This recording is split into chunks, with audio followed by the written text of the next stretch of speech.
इस कहानी की शुरुआत होती है 2004 से। अमेरिका में प्रेसिडेंशियल इलेक्शन से सिर्फ 4 दिन पहले न्यूज़ चैनल्स पर उसामा बिन लादेन की एक नई वीडियो टेप दिखाई देती है। ये अमेरिका की हिस्ट्री में बहुत ही इंपॉर्टेंट इलेक्शन था। इलेक्शन के उम्मीदवार जॉर्ज बुश और जॉन कैरी दोनों ही ये वादे करके अपनी कैंपेन चला रहे थे कि सरकार में आते ही उसामा बिन लादेन को पकड़ेंगे या मार देंगे। अल जजीरा पर चलाई जाने वाली इस वीडियो टेप में उसामा बिन लादेन को पहले से ज्यादा सेहतमंद और कॉन्फिडेंट देखा जा सकता था, जो 9 नवंबर अटैक्स की जिम्मेदारी पहले से ज्यादा डायरेक्ट अंदाज में कबूल कर रहा था। इस वीडियो रिकॉर्डिंग का मकसद पूरी दुनिया, खासतौर पर अमेरिका को यह दिखाना था कि दुनिया का मोस्ट वांटेड आदमी कहीं ना कहीं अपने आप को बिल्कुल सेफ महसूस कर रहा है। जब उसामा बिन लादेन की वीडियो टेप ने अमेरिका में तहलका मचा रखा था, ठीक उसी वक्त वर्जीनिया में मौजूद CIA हेडक्वार्टर्स में, जहां एक स्पेशल यूनिट बिन लादेन को ढूंढने के लिए बनाई गई थी, वहां तकरीबन हर लीड ठंडी पड़ चुकी थी। CIA के लिए यह सिचुएशन काफी फ्रस्ट्रेटिंग थी, क्योंकि जो उसामा बिन लादेन आज वीडियो टेप के जरिए अपनी कामयाबी के गीत गा रहा था, उसी बिन लादेन को 3 साल पहले CIA पकड़ने के काफी करीब थी। 2001 के अंत तक अमेरिकन इन्वेजन ने अफगानिस्तान पर कब्जा कर लिया था। अलकायदा के फाइटर्स को मुल्क के ईस्टर्न पार्ट में धकेल दिया गया। यहां उन्होंने खुद को टोरा बोरा की गुफाओं के अंदर मोर्चाबंद कर लिया और अमेरिकन इंटेलिजेंस एजेंसीज को शक था कि बिन लादेन भी उन्हीं के बीच है। अमेरिकियों के सपोर्ट से लोकल अफगान ट्राइब्स ने मुश्किल टेरेन में जंग लड़ी, हैवी एयर स्ट्राइक्स की गईं, लेकिन जब तक लड़ाई जीती गई, बिन लादेन यहां से भाग चुका था। लड़ाई खत्म होने के बाद करीब 20 लोग ही अरेस्ट हुए और CIA खाली हाथ रह गई। उन्होंने एक यूनिक मौका गवा बैठा था, जो शायद से उन्हें दोबारा नहीं मिल पाता। लेकिन यहां से पकड़े गए लोगों में से कम एक शख्स ऐसा निकला जो आगे चलकर इन्वेस्टिगेटर्स के लिए रास्ता खोलने वाला था। पकड़े जाने से पहले मोहम्मद अल कहतानी इन्वेस्टिगेटर्स के लिए अनजान नाम था। उसने खुद अलकायदा से किसी भी कनेक्शन से इनकार किया और कहा कि वो अफगानिस्तान में फाल्कनरी यानी शिकारी पक्षियों में अपनी दिलचस्पी के लिए आया है। लेकिन जब इन्वेस्टिगेटर्स ने उसकी फिंगरप्रिंट्स ली तो उनके सिस्टम में इसकी फिंगरप्रिंट्स मैच हो गई।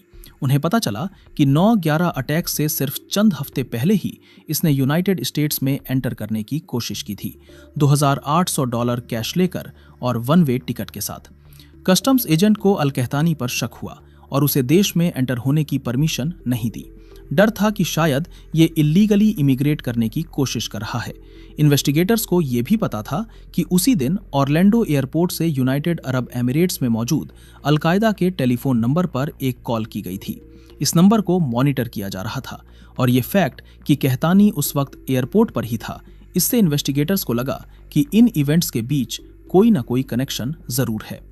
FBI एजेंट्स ने एयरपोर्ट सर्विलेंस फुटेज के ढेरों फुटेज में से एक वीडियो निकाली और आखिरकार उन्हें कामयाबी मिल गई।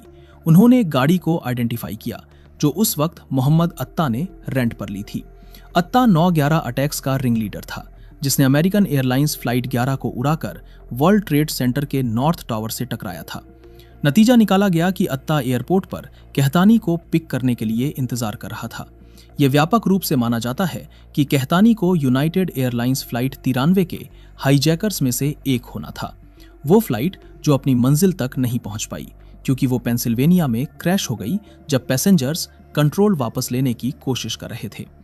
इस जानकारी के साथ कहतानी से इंटेरोगेशन की गई और वो उन कई अलकायदा कैप्टिव्स में से एक था जिन्होंने आने वाले महीनों और सालों में इन्वेस्टिगेटर्स को ग्रुप की अंदरूनी कामकाज की बेहतर तस्वीर पाने में मदद की। मार्च 2002 में अबू जुबैदा को गिरफ्तार किया गया, जो ग्रुप के लिए लॉजिस्टिशियन का काम करता था। उसने CIA को इन्फॉर्मेशन दी कि खालिद शेख मोहम्मद, जो अलकायदा का ऑपरेशनल कमांडर था, उसने अमेरिका पर अटैक्स प्लान किए थे। 1 साल बाद उसे भी गिरफ्तार कर लिया गया और कहतानी ने बताया कि जुलाई 2001 में अटैक्स की तैयारी में खालिद शेख मोहम्मद ने उसे एक ऐसे शख्स से मिलवाया जो पहले CIA के लिए अनजान था, अबू अहमद अल कुवैती, जिसने कहतानी को ऑपरेशनल सिक्योरिटी की ट्रेनिंग दी थी। इन सब ने इन्वेस्टिगेटर्स को अलकायदा का स्ट्रक्चर बेहतर तरीके से समझने में मदद की, लेकिन वो अभी भी बिन लादेन के ठिकाने के बारे में बिल्कुल अनजान थे। CIA रिलेशनशिप्स को मैप कर रही थी, ये समझने के लिए कि उसके कौन से करीबी उसके संपर्क में हैं और वो अपने छुपने की जगह से कैसे कम्युनिकेट करता है। बिन लादेन का प्राइवेट नेटवर्क, उसके फैमिली मेंबर्स को भी मॉनिटर किया गया, लेकिन बिन लादेन और उन फैमिली मेंबर्स के बीच कोई कॉन्टैक्ट नहीं था जिससे उसे लोकेट किया जा सके।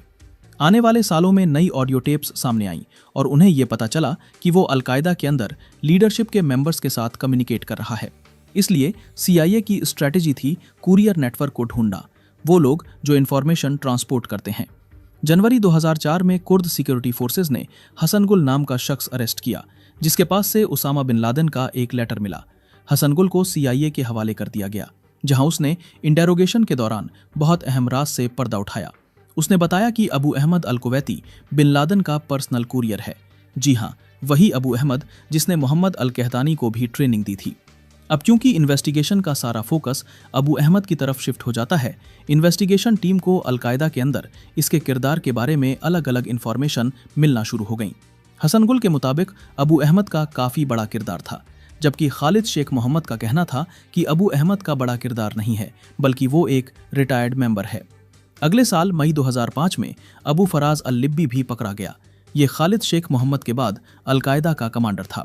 इसने भी अबू अहमद के बड़े किरदार से इनकार कर दिया। CIA ने अभी तक जितने भी अलकायदा के मेंबर्स को इंटेरोगेट किया, उन सब का अबू अहमद के बारे में मिक्स्ड ओपिनियन था। CIA के पास अबू अहमद अल कुवैती के नाम के अलावा और कोई ठोस इन्फॉर्मेशन नहीं थी। और मजे की बात ये कि ये उसका असल नाम भी नहीं था। इसके नाम का मतलब था अहमद का बाप कुवैत से।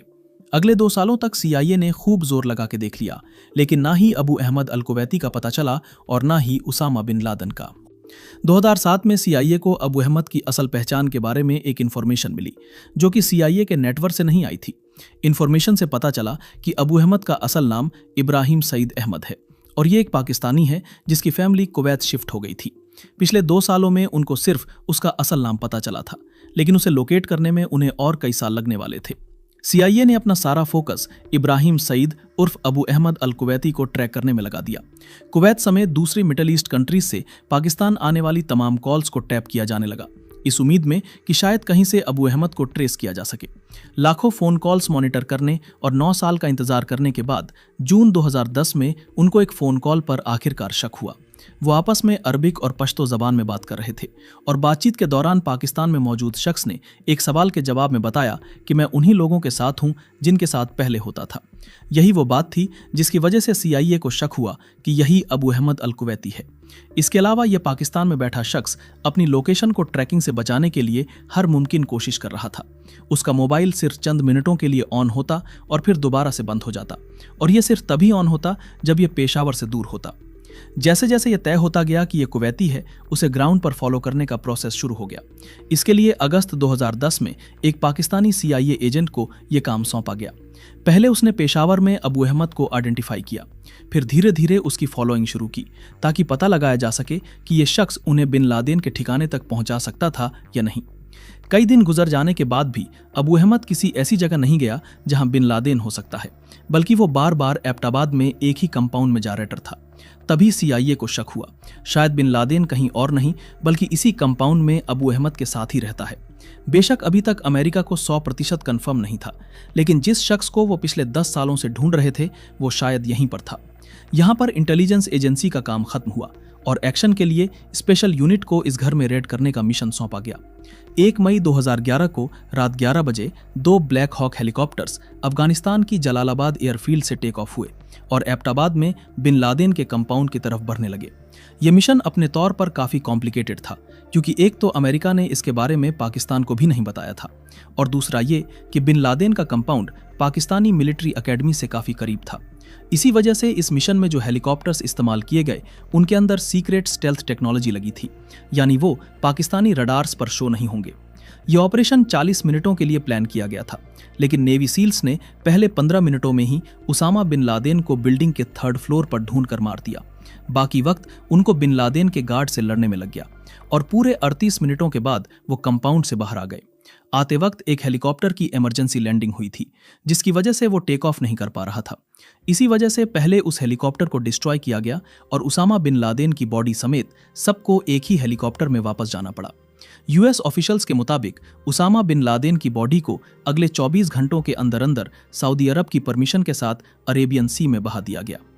ये था 10 साल की खोज का आखिरी दिन, जहां एक फोन कॉल से शुरू हुई जासूसी एक कंपाउंड में खत्म हुई, जहां दुनिया का most wanted terrorist Pakistani military academy के बगल में छुपा बैठा था। और जहां 40 मिनट के एक ऑपरेशन ने दुनिया का सबसे बड़ा मैनहंट खत्म कर दिया। ये थी उसामा बिन लादेन के शिकार की पूरी कहानी, जहां CIA ने साबित किया कि चाहे कितना भी वक्त लग जाए, अमेरिका अपने दुश्मनों को ढूंढ ही लेता है। दोस्तों, अगर वीडियो पसंद आया हो तो वीडियो को एक लाइक जरूर करें और चैनल को भी सब्सक्राइब जरूर करें। हम ऐसे ही वीडियो हर हफ्ते लाते रहेंगे। तब तक के लिए जय हिंद।